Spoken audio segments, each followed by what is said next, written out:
All right, everyone. Welcome to another edition of the Good Life Small Business Podcast. I'm your host, Brian Blakely, and I am pleased to be joined today by Josh Holmquist, who is one of the co-owners of Normal Roasting Company and Coffee Lab. Is that right? Yep. Yeah, got it. Okay. In Burwell, right on the town square. Love the small town square. So, oh, yeah. Josh, thanks for joining us. You bet. Thanks for having me, man. Let's get to know you a little bit more. What books are you reading or listening to right now? The one that I'm really digging into is Breaking the Habit of Being Yourself by Joe Dispenza. Dispenza, I think. Okay. It just talks about like quantum theory and how to like change your future by taking actions and steps today. Okay. And what that looks like. I'm just getting into it. I'm literally in the first 50 pages. So nice. It's pretty heavy, but it's a good book. It it's sounds interesting. pretty heavy. How'd you hear about that? Actually, I heard about that from a mentor and personal development coach, Dr. Denise Trudeau. Okay. She does SVLA and ORD. Okay. I'm a part of a mastermind down there, and she recommended that we dig into it and see what we can come up with. So nice. That's where we're at with that. Very cool. Yeah. How about podcasts? You listen to podcasts at all? I do. I am not currently listening to any right now. Work has just been too crazy, and I haven't had a whole lot of travel time. So, yeah. I do enjoy the JRE. Yeah.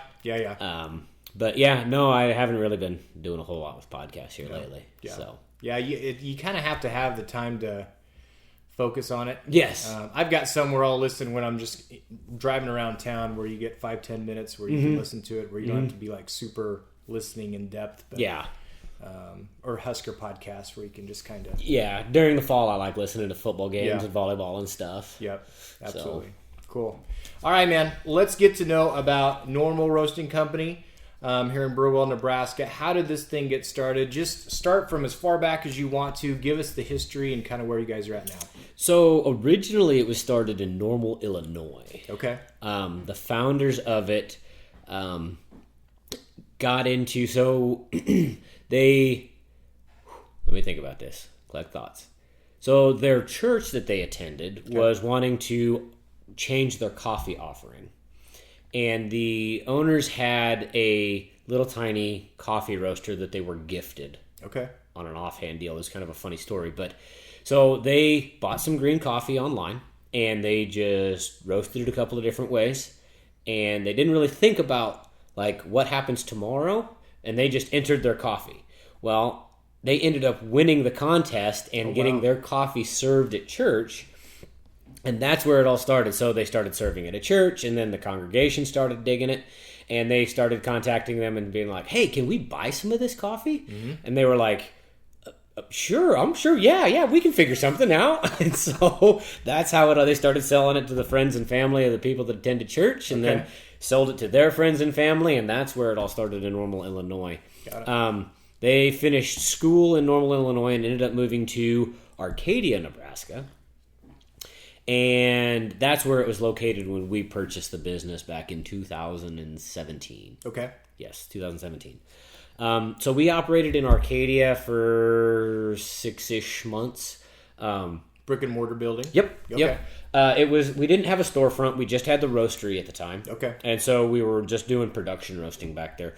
When we purchased the business, there was like 6 wholesale accounts. And if you wanted to order coffee from Normal, you would just call or text the owners. Which, so before us, it was the Kriegers, and when we purchased it, you just call or text Sara or myself and say, hey, I'd like a bag of coffee. Yep. Sara, my wife and co-owner, started and built out our very first website. Okay. Within 6 months, we sat down and got to penciling it out. Driving to Arcadia was kind of a pain. It's a 45-minute drive one way, and if you get any kind of weather or something and childcare and stuff. So we sat down and penciled it all out, and I'm like, man, if we can purchase a building in Burwell for this dollar amount, like we're spending the same or saving a little bit as compared to driving to Arcadia every day. So we ended up buying the building on the square. When we purchased the building, funny story there, I actually worked as a plumber after I graduated high school. Okay. back in 2006. So the summer of 2006, before I went to college, I was a plumber, and the plumbing company that I worked for operated out of the same building. Okay. So it's kind of a fun full circle. Nice. So when we approached the owner of the building, I said, "Hey, Mr. Ron, like, you want to sell that building on the square that's empty where you used to have the plumbing shop?" And he's like, "Man, that'd be great." So nice. It was kind of a neat tie-in there. So we got a lot of history here. But we just built out the back end. So the front of the house, we didn't do anything. We stripped it all down to studs, cleaned it up, but we just left it exposed studs. We cleaned up the roastery where we're at now, got new tin on the walls, fresh paint, new flooring in, and we've been operating here since July of 18 is when we moved in here. Got it. Great building, by the way. July of 17 we moved here. Okay. Well, thank you. Took a lot of time and energy, but it turned out pretty cool. Yeah, it's awesome. So when we bought the business, like Sara was coming in, and we bought it originally as just kind of like a project thing for Sara. She was a stay-at-home mom. At the time, we had four kids.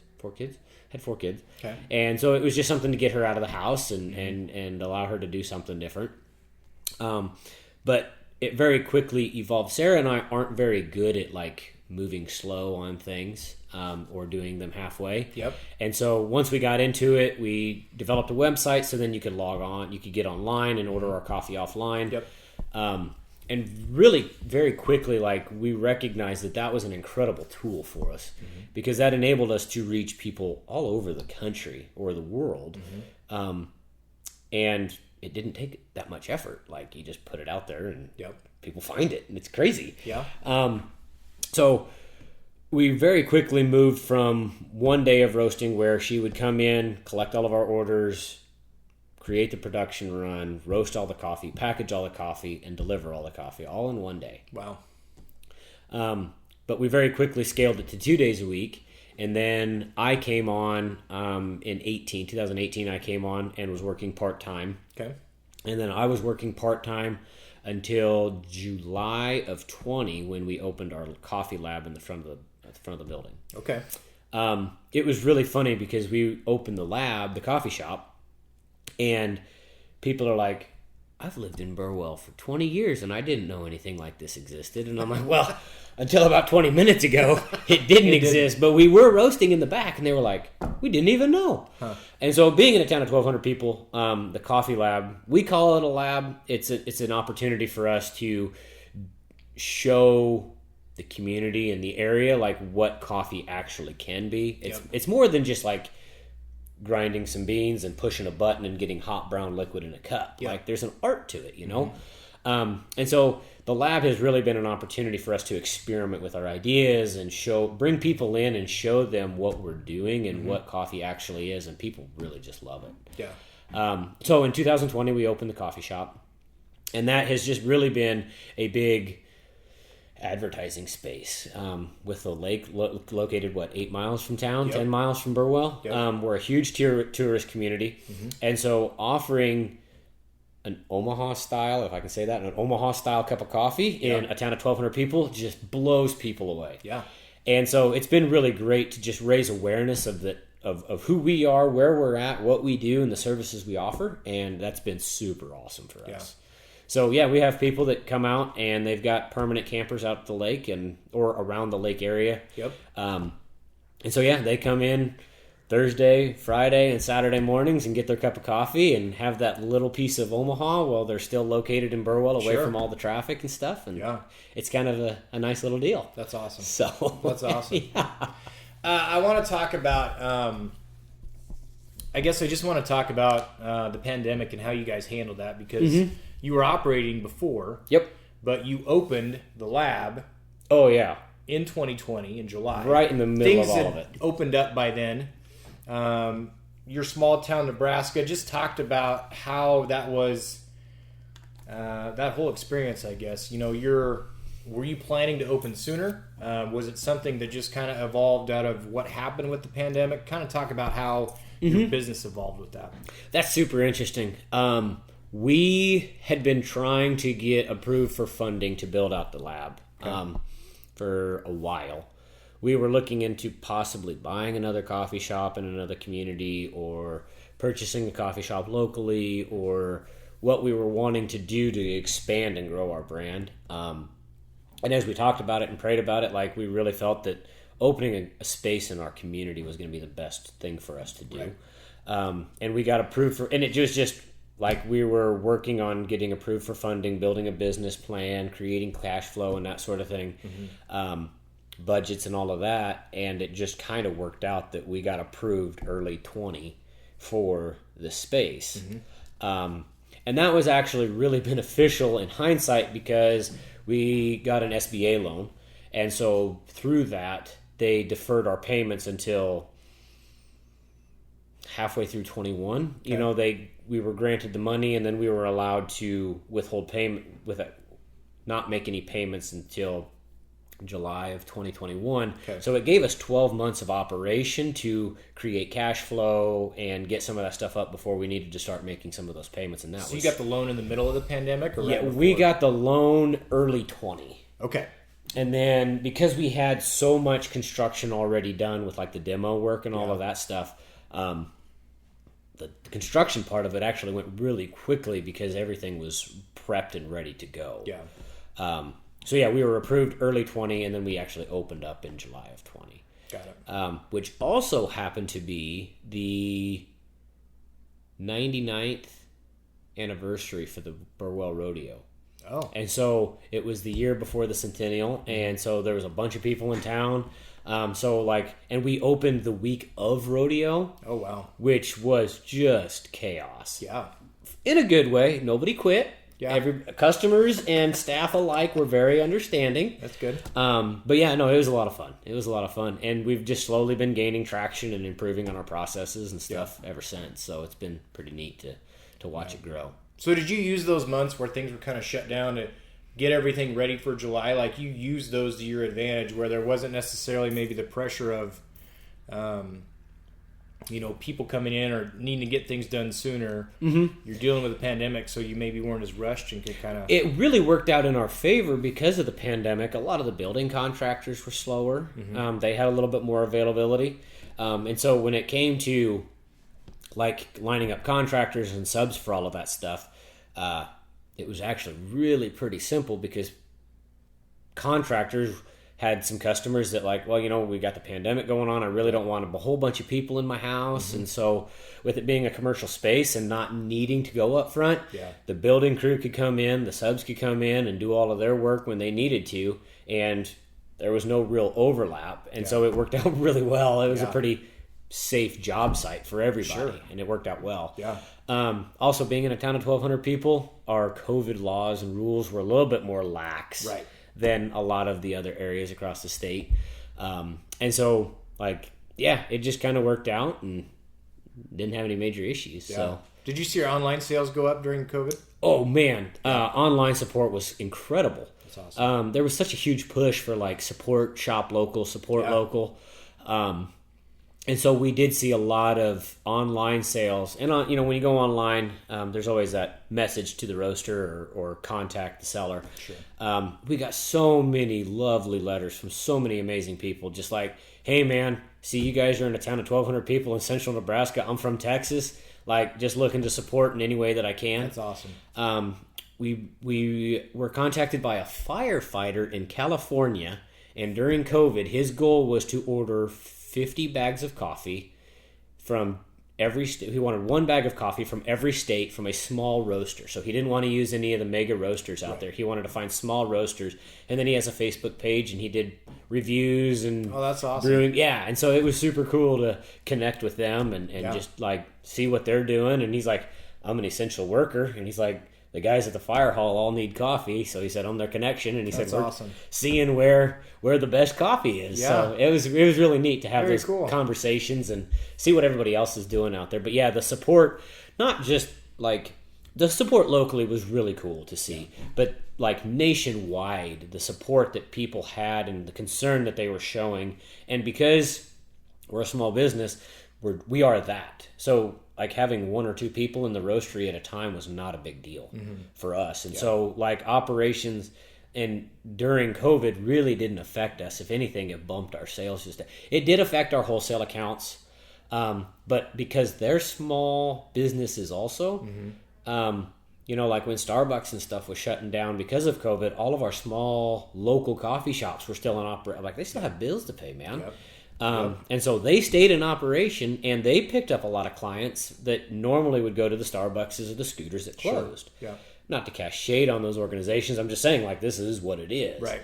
So a lot of our shops saw some pretty significant growth as well. And it's been fun to watch as they maintain that growth, or they maintain that client base that they accumulated during COVID, to see them keep that client, because they're like, we can do really good.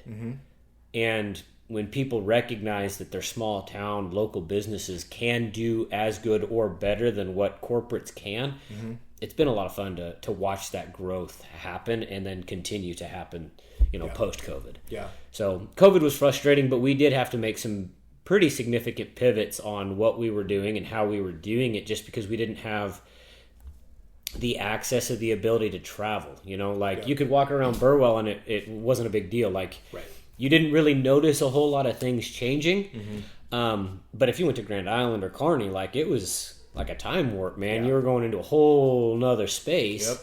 And so, learning to navigate that, we did have to pivot, like, our wholesale stuff and how we did it and what we were offering to help sustain and grow through that time.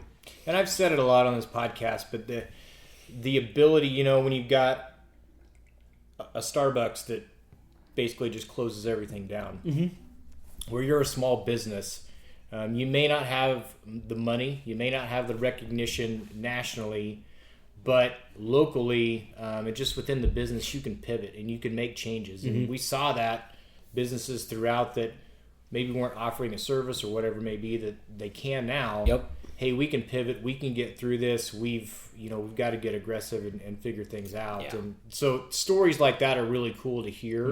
And I think it's encouraging for small business owners, because just because you don't have the name recognition doesn't mean that you can't be a success. Well, and that's the nice thing about being a small business. Like, if you come up with a wild idea in the business, you present it to 6 people. And it's like, can we do this? Can you guys get on board? It's a lot easier to sway 6 people than it is to sway 600 people. Right.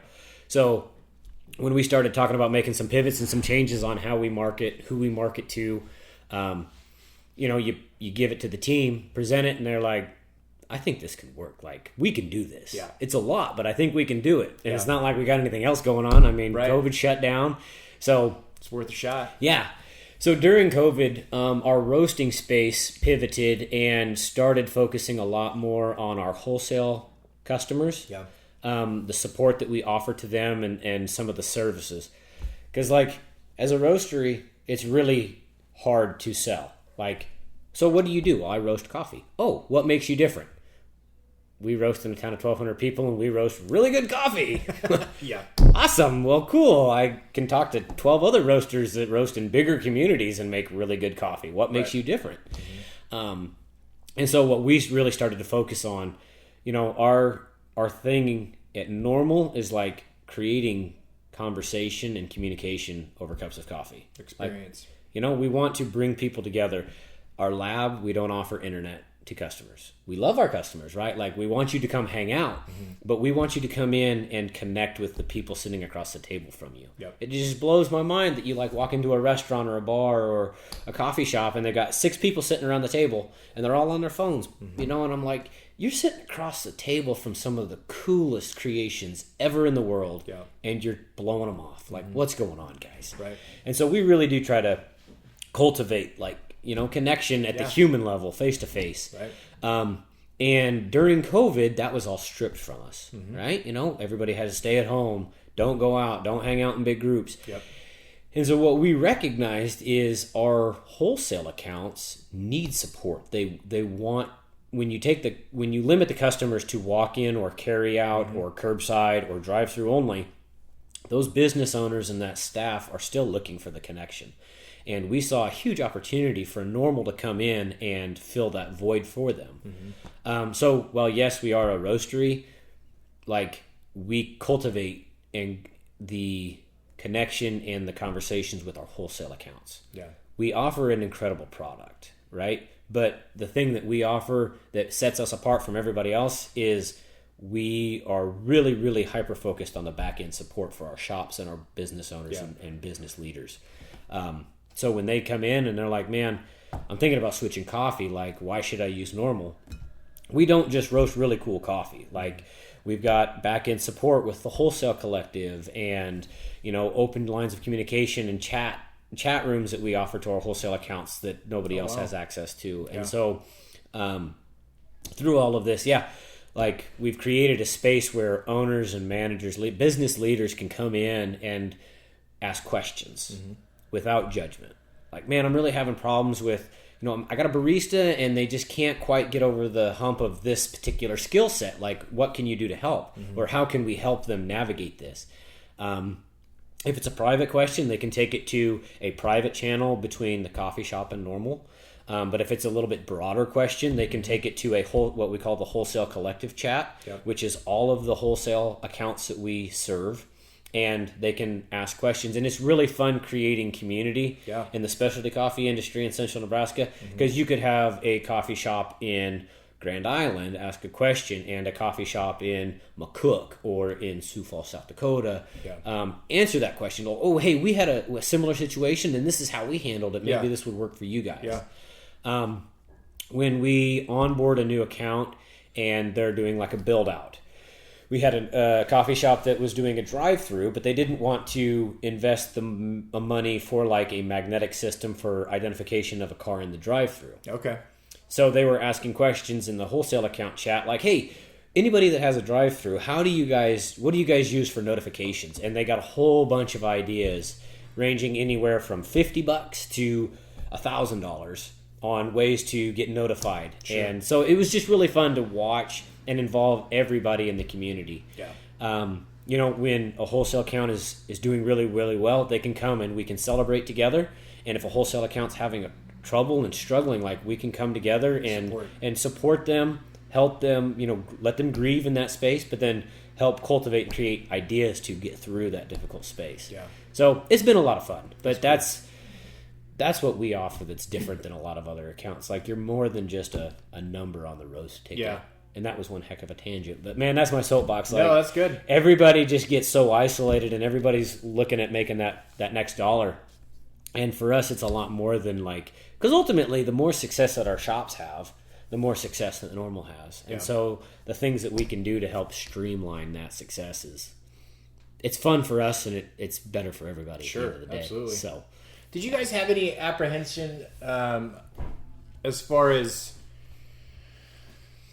a town of 1,200 people opening up a coffee shop, if you would be accepted, what the response would be like, would the volume of sales be there? I mean, like you said, Burwell is a little bit different where you've got the lake. You've got a lot of people coming in and out. But was there ever a little bit of anxiety that this would go? Oh, yeah.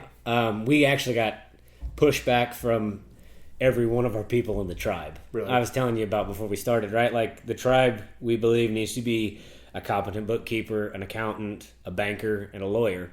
And any major pivots within the organization that we do, we always try to take those ideas to them to get their feel for it. And they all were just cautious. Sure. Coffee is a volume-based business. At the end of the day, regardless of what you want to make of it, like, you have to just move quantity of product in order for it to be sustainable.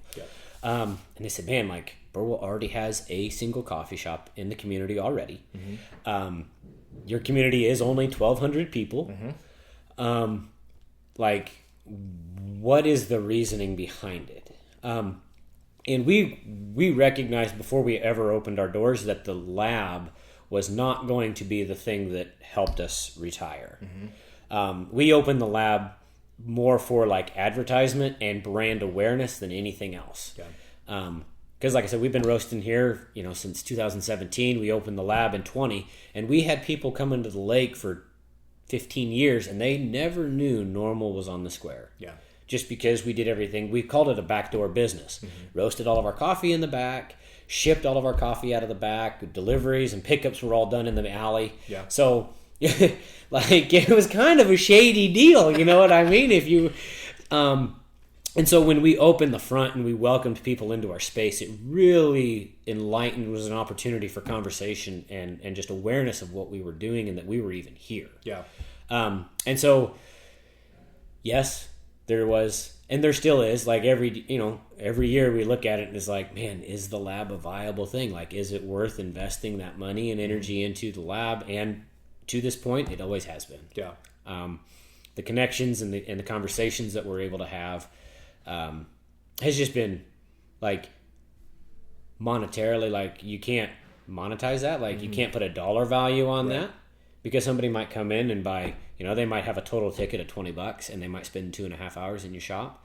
But giving them the opportunity to cultivate that communication and those deeper connections, like, man, that's what it's all about. Can't put a price on that. No, you can't. Yeah. No, you can't. Yeah. So it's been a lot of fun. I think it's cool because I'm from small town Nebraska, and I think that even being from small town Nebraska, I think that there may be a little bit of an apprehension as far as getting a small business to go. And so the reason that I asked that question, I guess to compliment you guys, and really anyone that is running a business in small town Nebraska, it's not the easiest thing in the world. Strictly from a population standpoint, if you don't have the people there, you've got to be innovative and you've got to figure it out. And so I guess if there's anyone that's listening to this that maybe that's the reason that they haven't started a small business in their town, maybe small town, there's ways that you can make it work. And I think that that's good for people to see.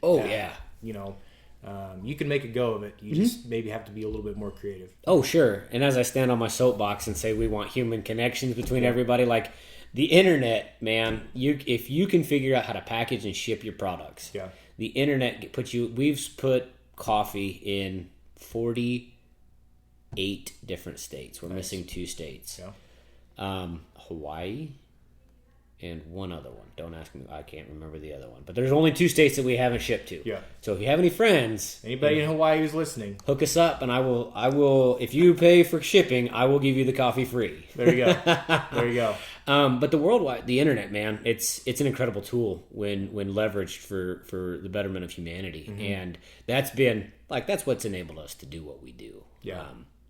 So it's been a lot of fun to watch that grow.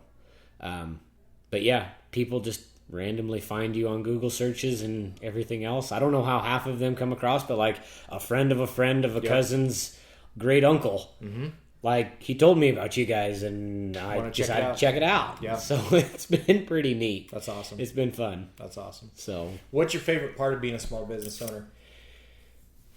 It's the best part, man. Like the people. Yeah. Inside and outside of the organization, the conversations and the connection that we've had, like you just get to meet so many people as a small business owner. Cultivating those relationships with people, with my vendors, with my wholesale accounts, with my retail customers, like having conversations and emailing back and forth has just been so much fun. Like we serve a quality product, but like hearing customer stories when they tell you, like, I sat down and drank coffee with my 16-year-old son for 2.5 hours this morning. That would have never happened had I not had a bag of coffee on my counter. Yeah. Like hearing those stories, it's like, let's go, man. That's what I want to hear. Makes it worth it. That's what makes, that's my favorite part about this whole thing. Yeah. We've got some incredible human beings that work here, and watching them grow. Like I recognize that, like roasting coffee or serving cups of coffee is probably not your end goal, but if we can help cultivate your success later on in life, I want the people that work here to look back on life, look back at normal and be like, that was a fun experience. Yeah. Like I had so much fun there. I learned so much from Josh and Sara and Zoe and Tall Josh while I was there. Like the opportunities that I was given and the things that I got to see and do, the conversations that I had were so helpful getting me to my ultimate goal. Yeah. So that's what I really, really would like, is cultivating that relationship and watching others grow. Unintended consequence. Yeah. I think. Yeah. Yeah. Yeah. So Cool. Mm-hmm. Has this is this kind of the vision that you saw when you started this, or has it taken a direction and kind of went away where maybe you didn't see, but has been good in the long run? Like I said, originally we bought this as kind of a pet project for my wife. Yeah. It was just something for her to do one day a week. And so originally or initially when we started this deal, or when we bought it, it was just to get Sara out of the house and give her a break from the 4 beautiful babies that we were raising at home. Mm-hmm. I don't want to say never in our wildest dreams did we see it getting to where it's at today, but originally it's evolved a lot. Yeah. And when we first got into it, I think our biggest goal or like vision for the organization was just to create really good coffee beans. Yeah. And package and ship a quality product. But over the last 5 years, we've really seen a shift in that vision of like, well, yes, we do want to serve and produce quality product. Mm-hmm. More importantly to us, we want to cultivate and create high quality humans. Yeah. Yeah. Yeah. So yeah, just like getting great people out there into the world. And it's been fun to watch people come in and people go. One of the first people to ever quit Normal, they called me up and they were like, hey, it was our front end manager. They said, hey, our front end lead. They said, hey, we need to have a conversation. I said, yeah, come on in. I'd love to talk. So they come in and they were like, hey, I just wanted to let you know that like I'm going to be leaving. I'm going to give you a month. Like, I just don't want it to like, and I'm like, you're leaving? Where are you going? And they told me what they were doing. I'm like, this is so awesome. Yeah. And they were like, wait, what? And I'm like, this is great. Like, you're getting a pay raise. You're getting full benefits. Like, you're moving your family forward. Like, this is awesome.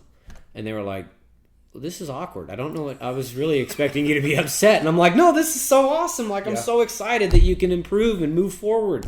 And they were like, well, thank you. Yeah. And so, I think that there's definitely a different way to do business. Sure.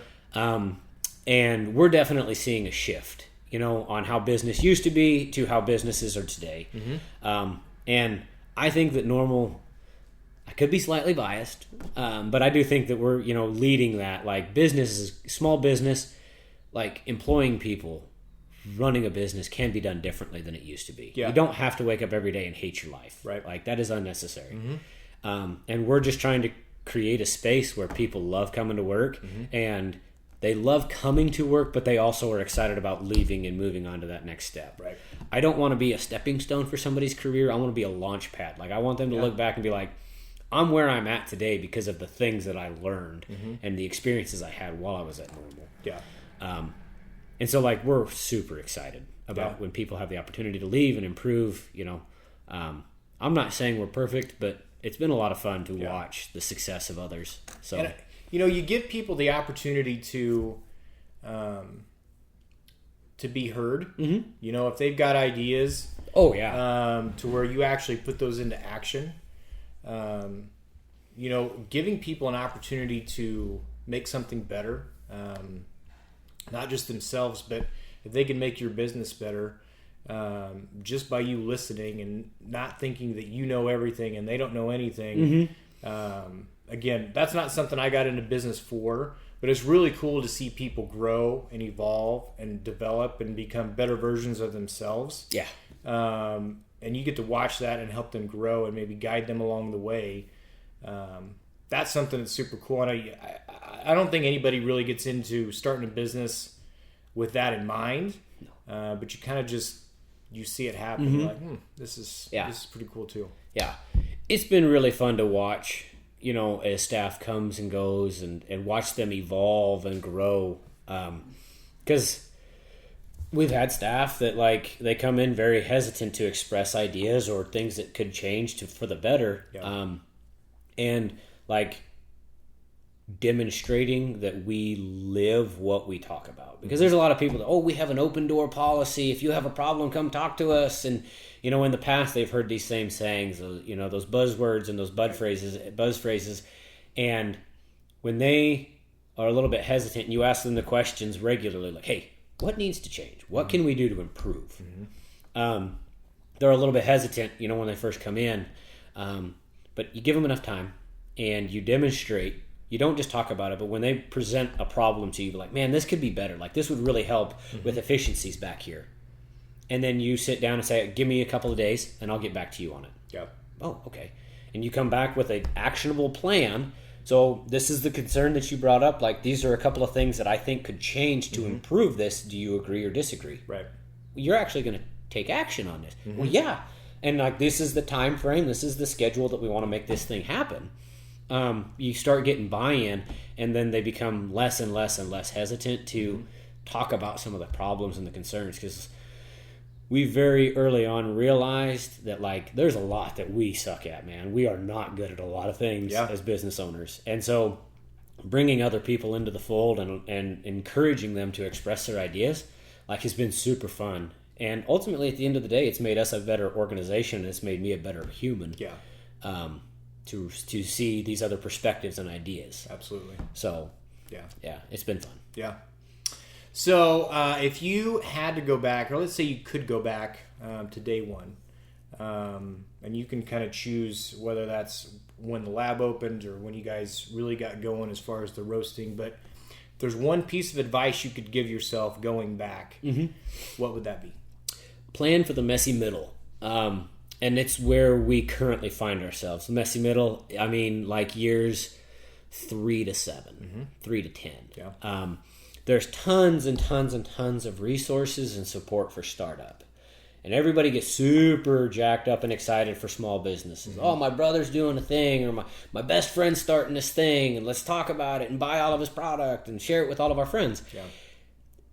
You have to prepare for the messy middle, because if you're not intentional at the beginning, and we were not, like, full transparency, like, we did not prepare for this, you see that exponential growth from 1 to 3, because your friends tell their friends and their family, and then their friends and family tell their friends and family. Well, eventually you get 2 or 3 rings of connection away, and it kind of fizzes out. Yeah. So you have to be prepared, you have to be preparing for when you reach your friends and the friends of friends and your immediate family. Yep. Once you get out there a couple of ways, what are you doing to reach that next level of stuff? And that's where the Wholesale Collective that we do, that's where we come in and help our shops. We're limited to what we can do and who we can serve and how we can serve them. Sure. But, like, we're there to help our shops prepare for that messy middle space. Because what's the percentage? It's a wild high percentage that small businesses fail between years 3 and 5. Yeah. Somewhere up of like 75%. Yeah, it's a huge number. 60%. And so if we can help coach and, cheer for and help prepare for that messy middle, that's, if I could go back, I would tell myself, I would beat myself into submission and say, plan for 3 to 7, because that's where it gets gross and ugly. And that's just a reality of what small business is. Yeah.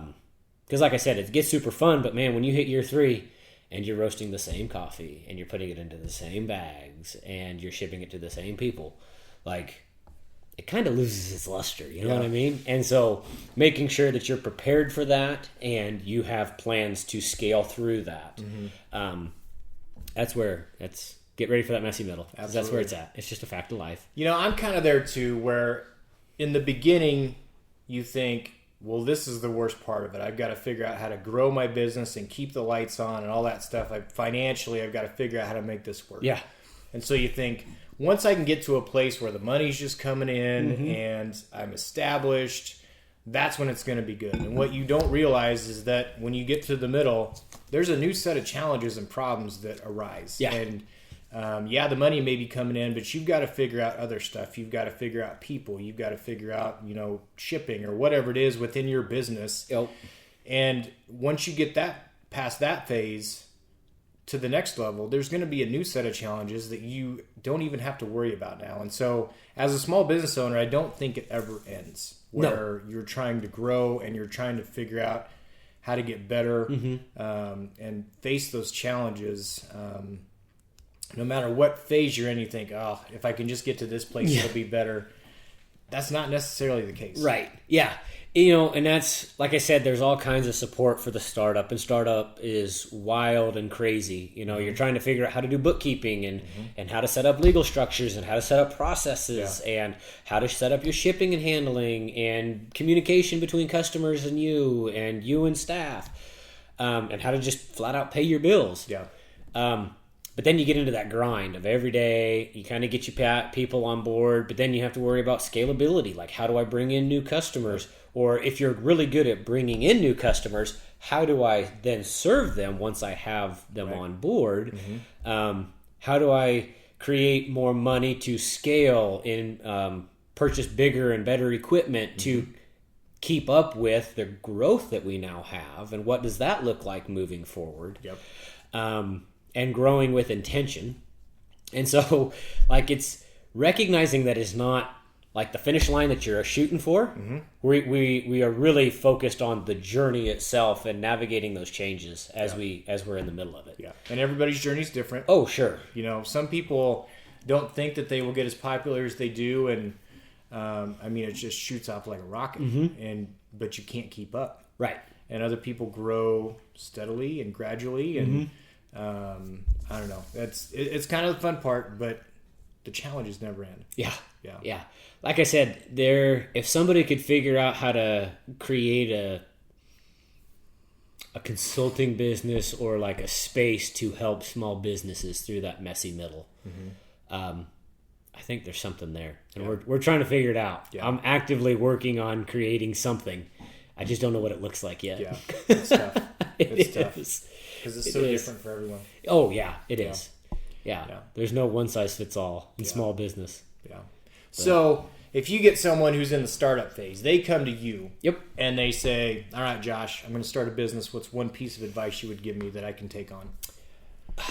I would say, man, build your tribe, and as quickly as you financially can, delegate the things delegate the things that you suck at. Yeah. Like, get rid of the things that don't bring you joy as quickly as possible. Yeah. And your tribe, like I said earlier, consists of a bookkeeper, your tax guy, your banker, and a lawyer. Create strong relationships with those 4 entities. And encourage them to communicate with each other, not just with you. Because you want your bookkeeper to be on the same page as your accountant. And you want your accountant and bookkeeper to be on the same page as your banker. And you need all of them to be on the same page with your attorney. Yep. And so cultivating and creating, what we call that tribe of legal representation or professional representation maybe, is really, really key. We found, like I was telling you before we started, like, my wife and I are not good at bookkeeping. And so when we got to tax time the first couple of years, it was like a shoebox with receipts and pieces of paper and scribbles, and it's like, okay, Mr. Accountant, good luck, friend. I hope you can figure that out. And that's not their job, really. No, it's not. God bless our accountant. He took good care of us. But when we hired a bookkeeper, we had that monthly expense of the bookkeeper. But come tax time, everything was organized. It was buttoned up and ready to go. My accountant spent half of the time on prepping our taxes. And we got more write-offs and more deductions, and it was just all a lot better put together because he wasn't trying to look at receipts from January at the beginning of the year and read, like, well, what was this for? Who did that? When we got it all to our bookkeeper, they could file it and get everything buttoned up really nice and pretty. And so at tax time, our bookkeeper paid for themselves at tax time because everything was just right there. Absolutely. And yeah, people don't think, like, as small business owners, I'm small time, I don't need legal representation. Like, I just need to, like, maybe know an attorney. But we had an incident with Normal right after we opened the lab. So it would have been the first part of, it would have been like January, February of 21. What had happened was a scammer took the Normal Roasting Company name and would charge people's credit cards. Oh. And so then what was happening was people were contacting Normal Roasting Company from Arizona, Texas, New York, New Jersey, and saying, hey, I have a $99 charge on my credit card. I've never ordered your product. Can I get a refund? And I'm like, where are you from and who are you? And they were like, no kidding. Like, I'm reviewing my statement here, and I have a charge from, and it was like normal roasting subscribed box is what they called it. And it was for $99. And it was just under the threshold of getting flagged. Yeah. And they would just hit your card one time, and then they'd move on. And after about the third, at first I thought it was a scam. I thought they were just trying to get me to refund their money. Yeah. And so I'm like, well, give me your name and phone number. Well, after about the third or fourth phone call and email, I'm like, there might be some merit to this. Yeah. I contacted our attorney and explained what was going on. She's like, we need to have a sit down. And so we went down to Ord and met with our attorney, and she laid out she's like, this is what I think is happening. She said, I'm going to make some phone calls. And so we had to, because of the relationship that we had with our attorney, she punched out a script for us, and she said, if you get contacted via phone call, they just need to read this script. It's not us. It's a scam. You need to contact your credit card or your bank account and have them deal with it. It was just one of those things that, like, I was ultimately concerned that they were going to get on Google and start giving us bad reviews and get on our Facebook and Instagram and start throwing a bunch of hate at us, and it was out of our control. And so having that relationship with our attorney made that very quick and easy to get that taken care of. You know, within 2 days we had a script, and we were kind of getting out in front of it. Yeah. But yeah, getting your tribe put together is really important, and having that structure in place. Yeah. Peace of mind costs a lot of money, but it's worth it. You know, it ultimately at the end of the day, it does. It's one of those upfront costs. Like it does suck, and it's expensive today, but it's one of those things, like, if it ever happens and you ever need somebody, like, they're there to help you out when you need it. So but yeah. Cool. Hey man, this has been a lot of fun. I need to know, or I need you to tell us how we can find out more about Normal Roasting Company. We're on the internet at normalroastingcompany.com. Facebook and Instagram is Normal Roasting Company. We're located in Burwell on the square. We should be in all of the maps and Google searches. So if you check us out, just Google us. If you're looking at starting a shop, we do have consulting packages and stuff like that. If you're wanting to start a shop or just talk about it. If you're wanting to start a roasting company, we'd love to chat. So awesome. If you just want a cup of coffee, come on in. Hey. So if you're coming to the Calamus, you need to stop in, get yourself a cup of coffee. You bet. Leave your phone in the car. That's it. Come in and have a conversation. Yes. Let's go. Yeah. Let's talk. Josh, it's been great to get to know you better. Sure. Get to know more about your business. Wish you nothing but the best. Man, it's I been appreciate a lot of fun. it. Thank you for having me, man. It's been awesome.